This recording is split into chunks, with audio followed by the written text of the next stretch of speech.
Hello friends, पिछले videos में हमने प्रथम अध्याय और द्वितीय अध्याय का महात्म्य पढ़ा था। तो आज हम द्वितीय अध्याय कर रहे हैं। तो भगवान का नाम लेते हुए हम शुरू करते हैं। जय कृष्ण। तो संजय बोले कि पूर्वोक्त प्रकार से करुणा करके व्याप्त और आंसुओं से पूर्ण और व्याकुल नेत्रों वाले शोक युक्त उस अर्जुन के प्रति भगवान मधुसूदन ने यह वचन कहा। पिछले अध्याय में हमने देखा कि अर्जुन किस प्रकार शिथिल हो गया था, बेचैन हो गया था, अपने सामने अपने ही स्वजनों को देखकर वह कंफ्यूज हो गया है कि उसे क्या करना चाहिए। और उसने अपने शस्त्रों को त्याग कर अपने रथ के पिछले भाग में जाकर बैठ गया और कहा कि मैं युद्ध नहीं करूँगा। तब श्री कृष्ण ने उनसे कहा कि हे अर्जुन, तुमको इस विषम स्थल में ये अज्ञान कैसे प्राप्त हो गया? क्योंकि ये न तो श्रेष्ठ पुरुषों से आचरण किया गया है, न स्वर्ग को देने वाला है, न कीर्ति को करने वाला है, क्योंकि ऐसा करने से तुम्हें कीर्ति प्राप्त नहीं होगी। इसलिए हे अर्जुन, नपुंसकता को मत प्राप्त हो, ये तुम्हारे योग्य नहीं है।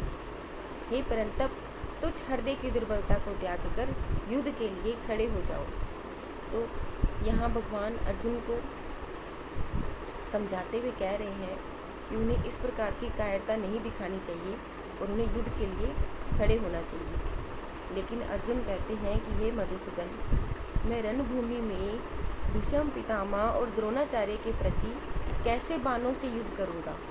हे अरिसूदन, वे दोनों ही पूजनीय हैं, इसलिए इन महानुभाव गुरुजनों को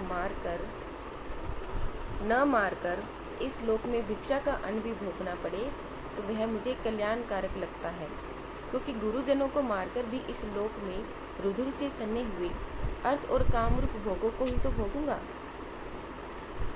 हम लोग ये भी नहीं जानते कि हमारे लिए क्या करना श्रेष्ठ है, युद्ध करना श्रेष्ठ है या युद्ध नहीं करना। अथवा हम ये भी नहीं जानते कि हम जीतेंगे या हमको वे जीतेंगे, और जिनको मारकर हम जीना नहीं चाहते वे धृतराष्ट्र के पुत्र हमारे सामने खड़े हैं। इसलिए कायरता रूपी दोष करके यहाँ अर्जुन ये मानते हैं कि उनके अंदर ये कायरता रूपी दोष आ गया है और अपहत हुए स्वभाव वाला, और उन्होंने हार मान ली है और धर्म के विषय में मोहित चित हुआ। उन्हें नहीं समझ आ रहा कि धर्म क्या कहता है, क्या है धर्म। मैं आपको पूछता हूँ, जो कुछ निश्चय किया हुआ कल्याणकारक साधन हो वह मुझे कहिए, क्योंकि मैं आपका शिष्य हूँ। इसलिए आपकी शरण में मुझे शिक्षा दीजिए, क्योंकि भूमि में निष्कंटक धन धान्य संपन्न राज्य को और देवताओं के स्वामी पने को प्राप्त होकर भी मैं उस उपाय को नहीं देखता हूँ जो कि मेरे इस इंद्रिय को सुखाने वाले शोक को दूर कर सके। जब हम दुखी होते हैं तब कितना भी कुछ अच्छा क्यों ना हो जाए, कितने भी सुख हमें प्राप्त क्यों ना हो जाए, लेकिन उससे वो दुख दूर नहीं होता। दुख दूर होगा जब हम उस दुख के असली कारण को समझ पाएंगे और उसे दूर कर पाएंगे। तो इसलिए अर्जुन को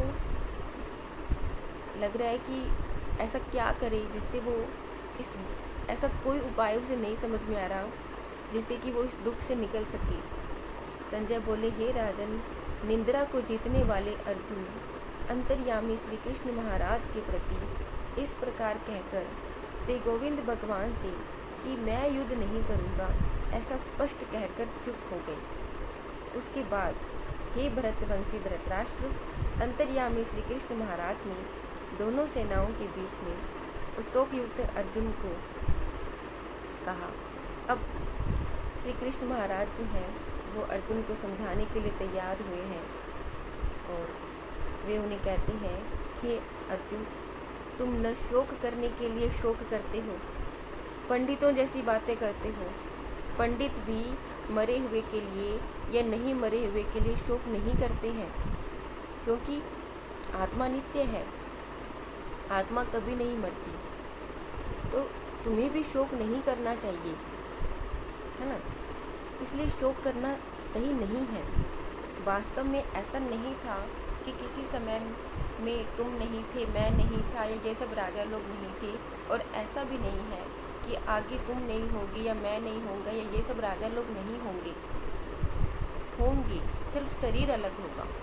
किंतु जैसे जीव आत्मा में इस देह में कुमार, युवा और वृद्धावस्था होती है, वैसे ही हमें अन्य शरीर की प्राप्ति होती है। जैसे ये कुमार, युवा, वृद्धावस्था ये सब स्थूल शरीर के विकार हैं, उसी प्रकार से एक शरीर से दूसरे शरीर में जाना ये सूक्ष्म शरीर का विकार है। और तत्व को जानने वाला धीर पुरुष जो होता है वो इस बारे में मोहित नहीं होता, वो ये बात भली भांति जानता है। हे कुंती पुत्र, सर्दी, गर्मी, सुख दुख को देने वाली इंद्रिय और विषयों के संयोग तो क्षण भंगुर होते हैं। आज सुख है तो कल दुख है, कल दुख है तो फिर सुख है, सर्दी है, गर्मी है, ये लगातार तो नहीं रहते ना। ऐसा तो नहीं है कि हम हमेशा से सुखी रहते हैं, हमेशा दुखी रहते हैं। हमारी ज़िंदगी में सुख भी आते हैं, दुख भी आते हैं, सर्दी भी आती है, गर्मी भी आती है। तो इन सबको तू सहन कर, क्योंकि हे पुरुष श्रेष्ठ, दुख और सुख को समान समझने वाला जिस धीर पुरुष को ये इंद्रियों के विषय व्याकुल नहीं कर पाते हैं, जिसे ये इंद्रियों के विषय काम, क्रोध, मोह, लोभ ये सब व्याकुल नहीं कर पाते हैं, जो दुख और सुख को समान समझता है, जो सुख में खुश नहीं होता और दुख में दुखी नहीं होता, दुख और सुख को एक समान समझता है, वह मोक्ष के लिए योग्य होता है। अब भगवान क्या कहते हैं कि हे अर्जुन, असत वस्तु का तो अस्तित्व ही नहीं है और सत्य का अभाव नहीं है। अर्थात जो असत्य है, जैसे कि हमारा शरीर, जैसे कि हमारे आसपास सब कुछ, जैसे कि सुख दुख, ये सब असत्य हैं, इनका तो अस्तित्व ही नहीं है। आज है ये कल नहीं रहेंगे, कल है परसों नहीं रहेंगे। तो जो असत्य है उसका तो अस्तित्व ही नहीं है। और जो सत्य है, सत्य क्या है? जीवात्मा, आत्मा जो कि नित्य है, अविनाशी है, जिसे कोई नाश नहीं कर सकता, उसका अभाव नहीं है, उसका तो कोई कुछ नहीं बिगाड़ सकता। तो इस प्रकार इन दोनों का ही तत्वज्ञानी पुरुषों द्वारा देखा गया है। तो इस न्याय के अनुसार नाश रहित तो उसको जान जो कि इस संपूर्ण जगत में व्याप्त है, जीवात्मा, क्योंकि इस अविनाशी का विनाश करने का सामर्थ्य किसी में भी नहीं है। कोई नहीं है जो इस आत्मा का नाश कर सके। और इस नाश रहित अप्रमेय नित्य स्वरूप जीवात्मा की जो ये सब शरीर हैं, ये नाशवान है। आत्मा अविनाशी है और इस आत्मा के जो ये सब शरीर हैं, ये सब नाशवान है। जन्म से पहले और मृत्यु के बाद ये बिना शरीर के होते हैं। सिर्फ जन्म के बाद और मृत्यु से पहले शरीर के होते हैं। जो इस आत्मा को मरने वाला समझता है या इसको मरा हुआ मानता है, वो दोनों ही नहीं जानते कि आत्मा कभी नहीं मरती, आत्मा को मारा नहीं जा सकता, आत्मा न मारता है न मारा जाता है।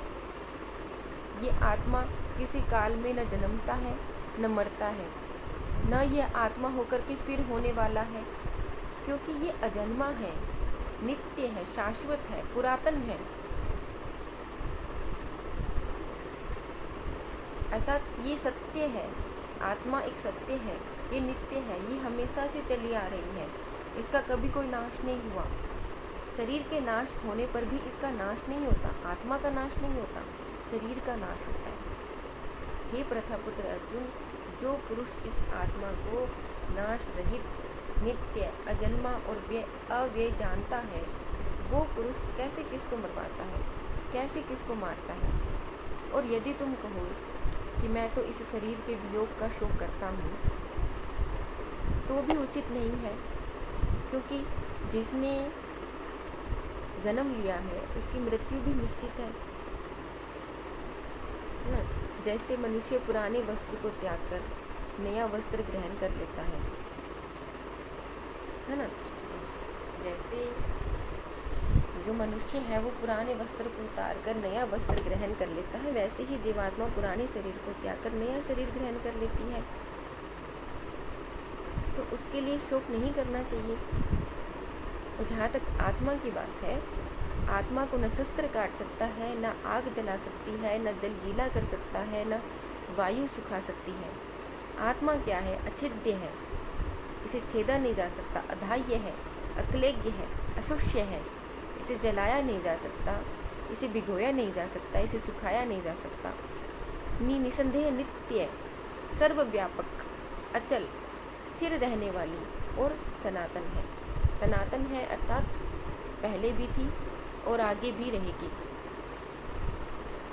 ये आत्मा अव्यक्त है, ये अचिंतनीय है।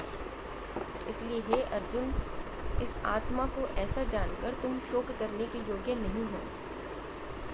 ओके, अब भगवान श्री कृष्ण कहते हैं कि मान लिया जाए, मान लेते हैं कि ये जो आत्मा है ये जन्म लेती है, मर जाती है, तब भी तुम शोक करने के योग्य नहीं हो, क्योंकि ऐसा होने से तो जन्म लेने वाली की मृत्यु होती है और जो जिसकी मृत्यु होगी वो दोबारा जन्म भी लेगा, तब भी तुम्हें शोक नहीं करना चाहिए, है ना। हे अर्जुन, संपूर्ण प्राणी जन्म से पहले और मरने के बाद बिना शरीर वाले ही होते हैं। वो तो जन्म के बाद और मरने से पहले की जो समय होता है उसमें वो शरीर वाले होते हैं। हे अर्जुन, ये आत्म तत्व बड़ा ही गहन है, बहुत गहरा है और इसको समझ पाना बहुत मुश्किल है। अब कोई कोई तो इसे बहुत आश्चर्य से देखता है और कोई कोई महापुरुष इसको बहुत आश्चर्य से इसके तत्व के बारे में बताता है और कोई कोई इसको बहुत आश्चर्य से सुनता है कि अरे ये कैसे हो सकता है ना। ये आत्मा सबके शरीर में हमेशा से ही अवध्य है। आत्मा सबके शरीर में विद्यमान होती है और वो अवध्य होती है, उसे मारा नहीं जा सकता। इसलिए संपूर्ण भूत प्राणियों के लिए तुम शोक करने के योग्य नहीं हो। इसलिए जो आया है वह एक दिन जाएगा ही। और अपने धर्म को देखकर भी तुम भय करने के योग्य नहीं हो, क्योंकि धर्म युक्त युद्ध से बढ़कर दूसरा कोई कल्याणकारक कर्तव्य एक क्षत्रिय के लिए नहीं है।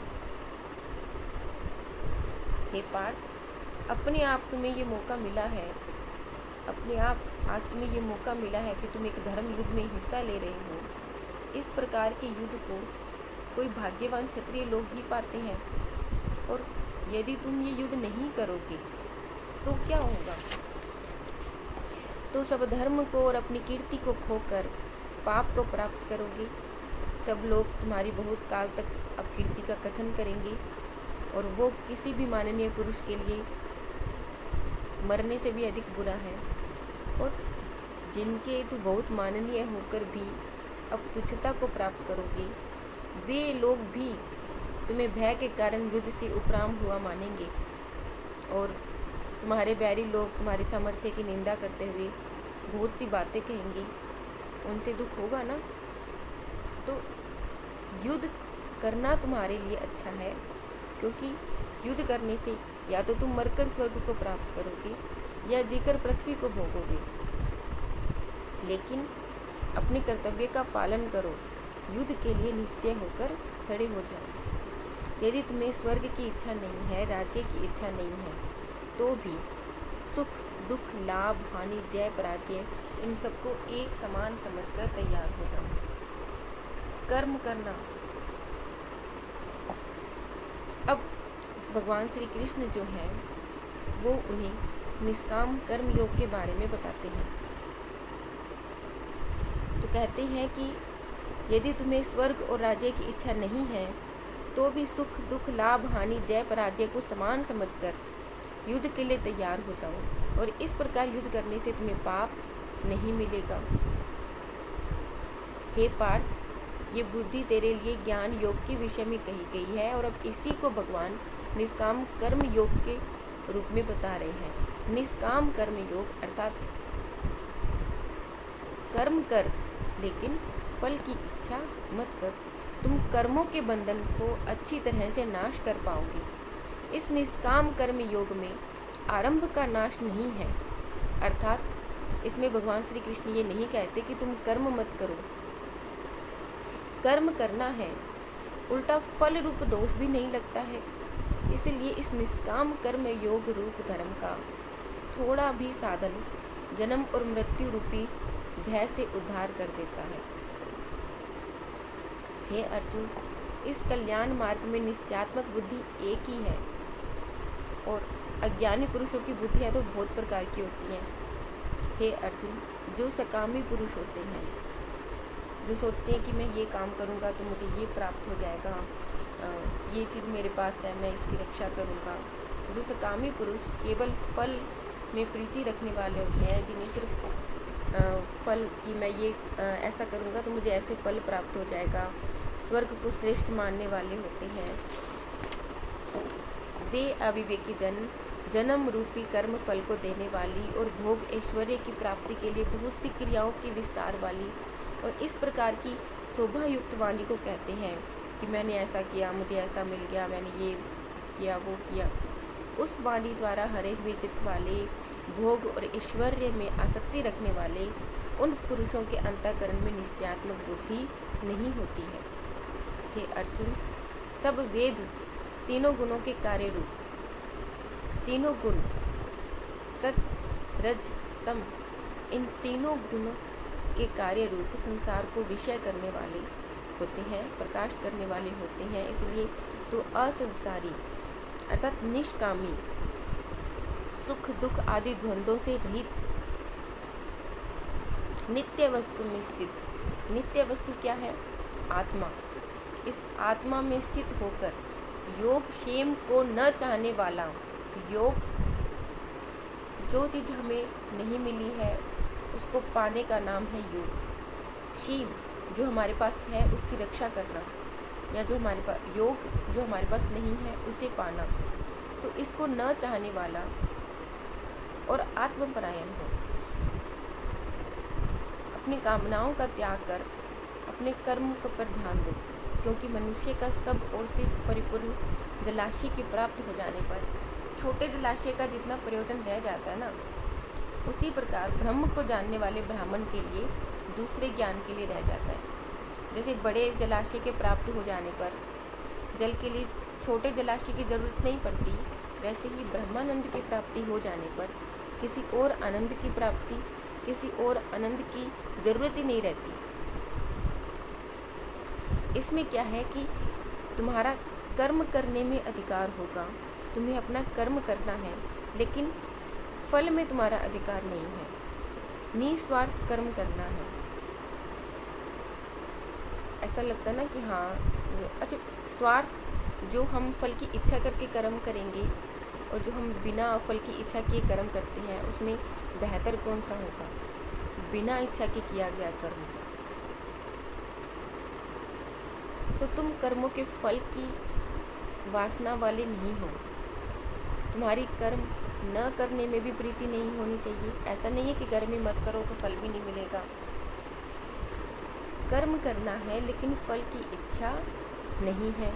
हे धनंजय, आसक्ति को त्याग कर तथा सिद्धि असिद्धि में समान बुद्धि वाला होकर योग में स्थित हुआ अपने कर्मों को कर। ये समत्व भाव ही योग कहलाता है। समत्व भाव अर्थात जो कुछ भी काम हमने किया है वो उसके पूर्ण होने में या उसके पूर्ण नहीं होने में या उसका क्या फल मिलेगा, इन सब में समान भाव रखना समत्व भाव कहलाता है। तो इस समत्व रूप बुद्धि योग से सकाम कर्म बहुत ही तुच्छ है। इसलिए हे धनंजय, समत्व बुद्धि योग का आश्रय ग्रहण कर, क्योंकि फल की वासना वाले तो बहुत दीन होते हैं। समत्व बुद्धि युक्त पुरुष पुण्य और पाप दोनों को ही इस लोक में ही त्याग देते हैं। उनसे लिपाईमान नहीं होते, क्योंकि उनको तो मतलब ही नहीं था ना, वो तो अपना कर्म कर रहे हैं। इससे समत्व बुद्धि योग के लिए चेष्टा कर। ये समत्व बुद्धि रूप योग ही कर्मों में चातुरता है। कर्म करता रहे और उसे भगवान को समर्पित करता है, अपनी आत्मा को में समर्पित करता रहे। फल की इच्छा मत कर, अर्थात कर्म बंधन से ये छूटने का उपाय है, क्योंकि बुद्धि योग युक्त ज्ञानी जन कर्मों से उत्पन्न होने वाले फल को त्याग कर जन्म रूपी बंधन से छूटे हुए अमृत में परम पद को प्राप्त होते हैं। हे अर्जुन, जिस काल में तेरी बुद्धि मोह रूपी दलदल से तर जाएगी, मीन्स एक ऐसा समय आएगा जब तुम्हें किसी भी चीज़ का मोह नहीं रहेगा, किसी भी वस्तु का मोह नहीं रहेगा, किसी भी प्राणी का मोह नहीं रहेगा। जिस काल में तेरी बुद्धि मोह रूपी दलदल को तर जाएगी, जब ऐसा समय आएगा जब तुम्हें किसी भी चीज़ का मोह नहीं रहेगा, किसी भी चीज़ की कामना नहीं रहेगी, लालसा नहीं रहेगी, तब तुम सुनने योग्य और सुने हुए वैराग्य को प्राप्त करोगे। जब तेरी अनेक प्रकार के सिद्धांतों से विचलित हुई बुद्धि, अभी जो अर्जुन की स्थिति है वो विचलित है, उसे नहीं समझ आ रहा कि अरे क्या करना चाहिए, क्या नहीं करना चाहिए, समझ नहीं आ रहा।